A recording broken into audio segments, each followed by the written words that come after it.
Voy a partir con preguntas para el profesor Esteban Smuley. En su criterio, ¿cuál es el quórum requerido, si es que se puede entender así, para entender que se ha formado el consentimiento de un pueblo originario? Y segundo, ¿de qué manera la ciudadanía participa en el sistema de evaluación de impacto ambiental?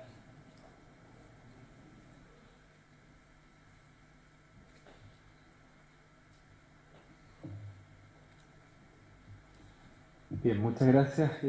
La primera pregunta es bastante compleja, ¿no? Sobre todo considerando que las comunidades indígenas eh, se encuentran muchas veces diversas y diversificadas en diferentes comunidades menores, no están organizadas, muchas veces no tienen una institucionalidad representativa del conjunto de las comunidades indígenas, ya sea a nivel nacional, ni siquiera a nivel regional, a veces ni siquiera a nivel local, a veces en la propia división político-administrativa de las comunas hay varias comunidades indígenas. Lo que establece el convenio 169 y que nosotros trataremos de delimitar justamente en el proyecto de investigación es que se debe consultar a las comunidades indígenas directamente afectadas. Ahora bien, a propósito de otra disposición, se sostiene que también se debiera consultar a las comunidades susceptibles de ser afectadas. Ambas nociones evidentemente no son lo mismo, no es lo mismo comunidades directamente afectadas y comunidades susceptibles de ser afectadas. Por lo tanto, esa es una cuestión a precisar claramente en el marco del proyecto de investigación.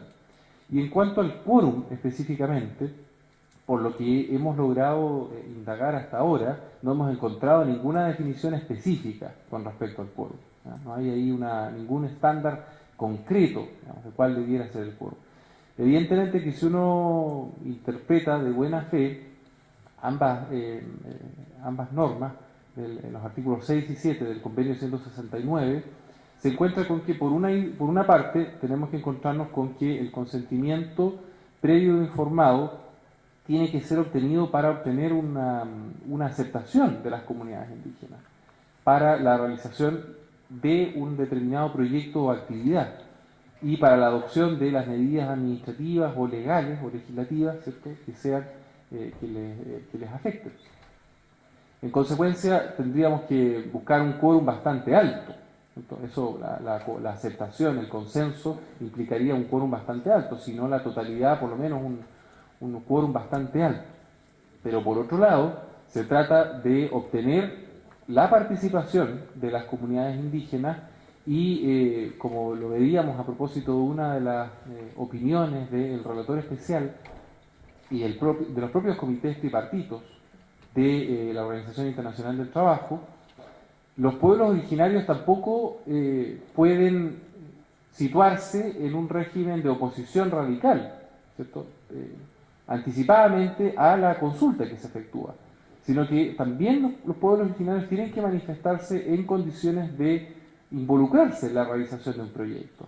Evidentemente que hay proyectos que van a implicar su rechazo por afectarlos radicalmente y por lo tanto ahí probablemente el consentimiento sea muy difícil de lograr a pesar de las modificaciones que se puedan hacer o derechamente imposible.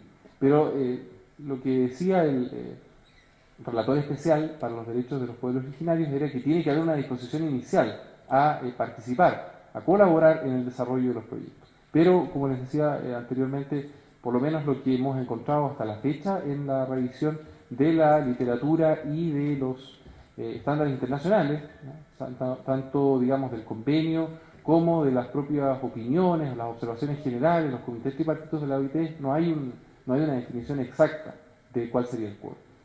Con respecto a la segunda pregunta, ¿cierto?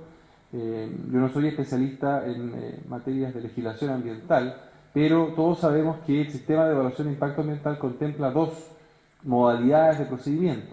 Por un lado tenemos las declaraciones de impacto ambiental, en caso de que los proyectos generen impactos menores, ¿cierto?, alteraciones menores al medio ambiente, y los estudios de impacto ambiental, grosso modo, en caso de que los proyectos generen alteraciones significativas al medio ambiente. En el caso de las declaraciones de impacto ambiental no hay participación ciudadana, salvo algunas normas excepcionales, ¿cierto? Que excepcionalmente lo pueda decretar, ¿cierto? El servicio de evaluación ambiental, que actualmente es el que gestiona el sistema de evaluación de impacto ambiental.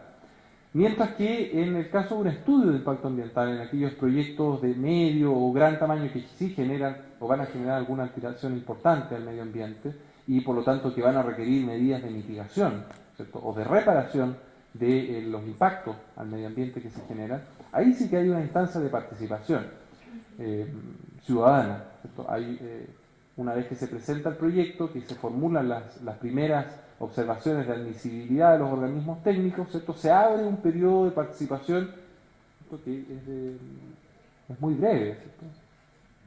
¿Cuánto es? Como 60 días, algo así. Tenemos ahí a nuestro profesor de legislación ambiental, es muy breve, un periodo breve de participación ciudadana donde se reciben por los organismos encargados de liderar el sistema de evaluación, básicamente el servicio de evaluación ambiental, se reciben las consultas, los requerimientos de la ciudadanía en general, un procedimiento abierto no específicamente a los pueblos originarios. Y una vez recibidas entonces en ese plazo las consultas, las observaciones, el servicio de evaluación hace un informe consolidado y también con las recomendaciones de los organismos técnicos y se supone que debe dar respuesta a las consultas, a las observaciones formuladas por la ciudadanía. Y esa es, grosso modo, ¿cierto? La participación ciudadana que hay en los estudios de impacto ambiental. Entonces, esa sería mi... Esteban, de acuerdo a la investigación que se está haciendo y a las directrices que tú has expuesto en tu exposición respecto a los estándares, en tu opinión, el que en la consulta no se llegue finalmente a un acuerdo es un fracaso en la manera de ir aplicando los estándares entre las partes?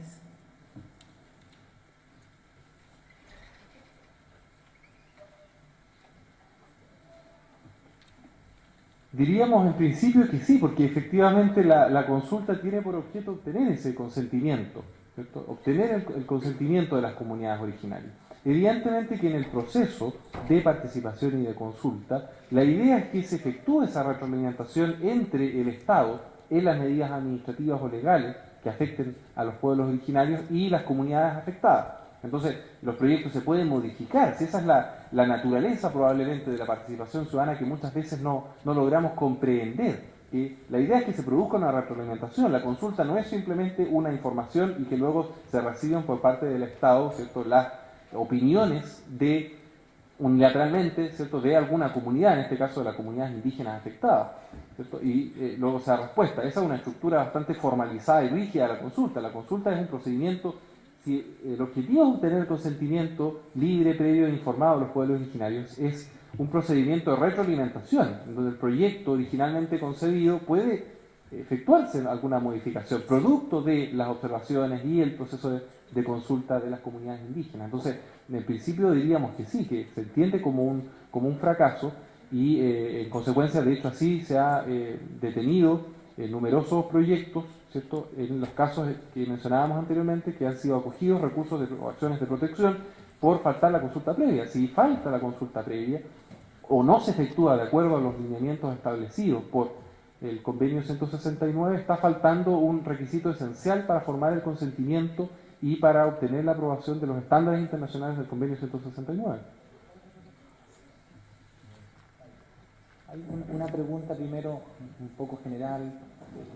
Tú como especialista y profesor de Derecho Constitucional, si en Chile, posterior al 90, hay una base doctrinaria bastante amplia, hay una nueva generación de constitucionalistas, ¿por qué a partir del derecho constitucional se observa, analizando la Constitución, tanta desigualdad en la formulación de los derechos o desproporcionalidad? Eso, y seguido con eso, se te pregunta qué tan dominante, a propósito de eso, sigue siendo la doctrina constitucionalista vinculada a la dictadura. Está en retirada, sigue vigente.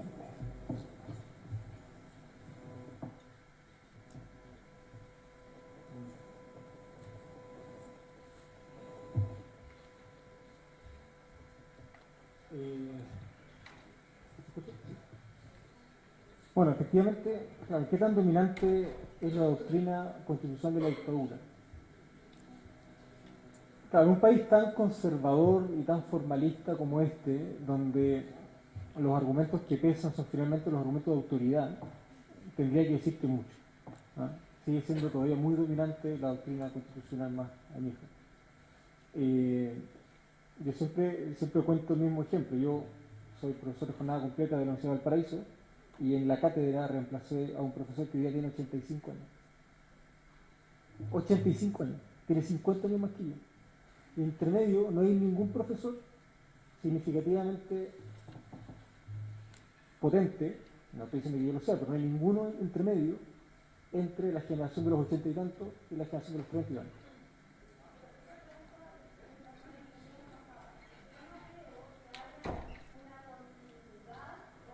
Voy para allá. Entonces, ¿qué es lo que pasa? Como hoy día el argumento, como nuestra sociedad es como es, ¿verdad? Y como pesa mucho más el argumento de autoridad que el argumento de la razón, hoy día yo diría que particularmente en el campo de la cultura jurídica pesan más las canas que los estudios. ¿Ya? Pero efectivamente es una generación que está en retirada.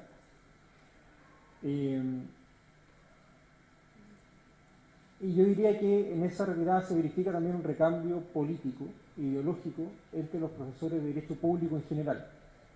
Si uno ve los profesores históricos de Derecho Público, la gente que hoy día tiene de 70 para arriba, es básicamente una generación de derecha, es básicamente una generación conservadora. Sea porque fueron formados al alero de la dictadura, o sea derechamente porque fueron capaces de sobrevivir a la dictadura, lo que no es poco, ¿verdad? Claro, de alguna manera son abogados constitucionalistas o administrativistas que se sublevaron contra la Constitución del 25 durante el gobierno de Allende, ¿verdad? Y que fueron serviles a la dictadura y que fueron capaces de sobrevivir a la dictadura.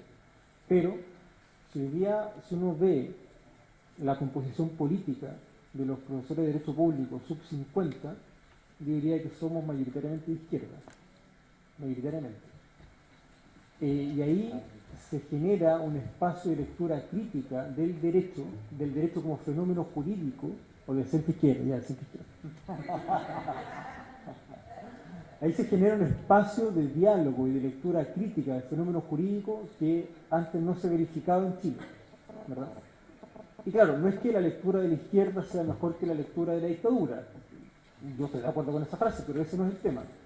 El tema es que hoy se genera un espacio deliberativo de diálogo dialéctico que antes no se verificaba. Ese solo hecho, a mi juicio, ya enriquece la construcción cultural del derecho público en general, porque hoy día tenemos concepciones distintas que están enfrentadas ante un mismo fenómeno, pero del cual tienen lectura distinta. Y eso ciertamente debiera enriquecer no solamente el diálogo constitucional, sino que finalmente las condiciones materiales de vida de las personas, que es lo que en última instancia es importante, ¿no? A los que estamos preocupados de enseñar derechos humanos y derechos fundamentales. Por la misma razón, paso a la primera pregunta, ¿verdad? Por la misma razón, hoy día se observa todavía esa desigualdad radical en el catálogo de derechos fundamentales. La Constitución tiene 129 artículos y 250 reformas particulares. 250 reformas particulares. De esas 250 reformas particulares, creo que 10 o menos se refieren al catálogo de derechos fundamentales. ¿Qué es lo que quiero decir con esto? El catálogo de derechos fundamentales vigente, así como el ethos de los derechos protegidos en la Constitución, es el ethos, es el catálogo de la dictadura. Entonces, claro, se ha verificado un recambio generacional importante en materia de la Academia del Derecho Público, pero ese recambio todavía no llega, y quiero enfatizar, todavía, porque va a llegar, todavía no llega al catálogo de derechos fundamentales. Gracias. Siguiendo en esa línea, Felipe Meléndez pregunta si es posible dar un sentido distinto a la Constitución. ¿Sería necesario entonces avanzar hacia un cambio constitucional? Mira, si estuviera en un país normal, diría que no.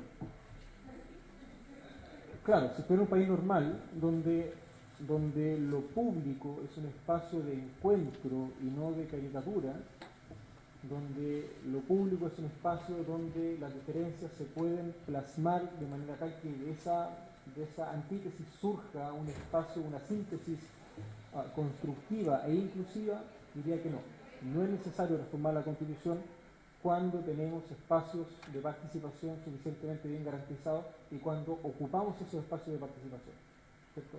Yo podría decir, por ejemplo, que más o menos da lo mismo lo que diga la Constitución si tenemos procesos de deliberación democrática ricos y participativos. ¿Por qué? Porque finalmente la Constitución no es lo que dice, la Constitución es lo que nosotros leemos de la Constitución.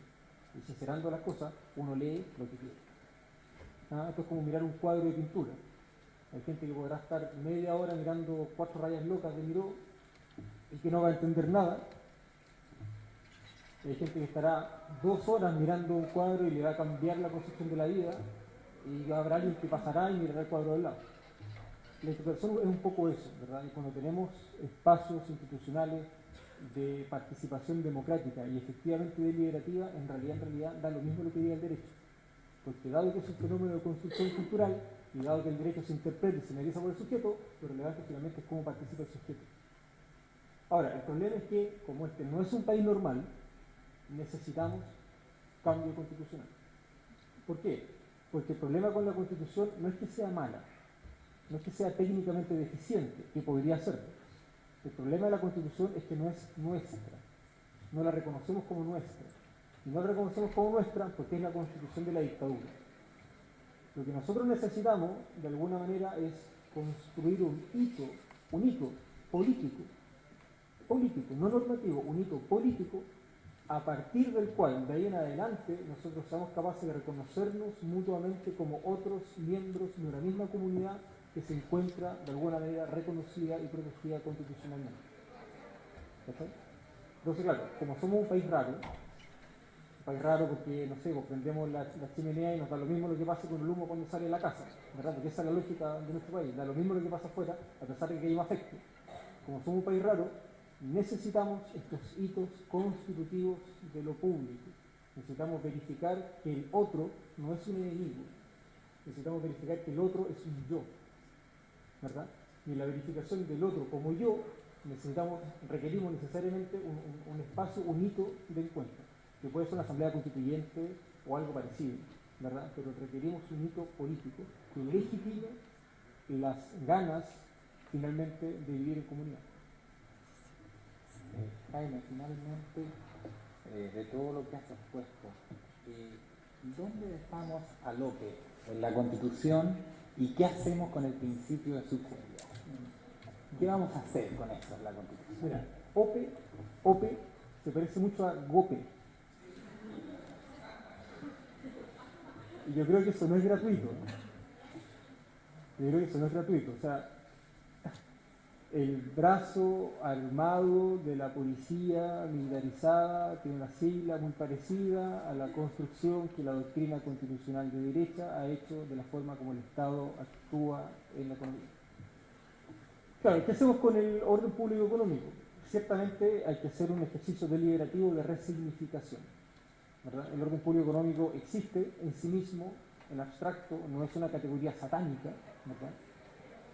Pero hay que hacer un ejercicio de deliberación para explicitar qué es lo que queremos comprender por orden público económico. Porque si democráticamente, a partir de un proceso efectivamente deliberativo y participativo, terminamos decidiendo que el orden público económico se constituye o se construye a partir de una concepción negativa de la subsidiariedad, bueno, mala suerte. Pero en la medida que sea efectivamente un espacio deliberativo con las garantías procesales y procedimentales suficientes. El problema es que eso no existe hoy día, ¿verdad? Por eso desde la academia hay que tensionar al máximo las comprensiones que tenemos sobre estas instituciones que se han hegemonizado, que se han naturalizado en Chile, para ver finalmente cómo las resignificamos. Yo diría que por de pronto un primer espacio o un primer desafío de resignificación debiera ser quitarle el contenido material que hoy día le asigna la derecha constitucional y asignarle un contenido neutro o un poco más neutro, no desde los medios colectivos de propiedad, ni desde la lucha de clases, ni desde el lector del proletariado, sino única y exclusivamente desde un sistema de distribución de competencias normativas. de manera tal que cualquiera que sea el contenido del orden público económico lo pueda fijar el legislador en tanto representante de la voluntad popular, sea lo que sea que eso significa, por cierto, pero bueno. Gracias. Gracias.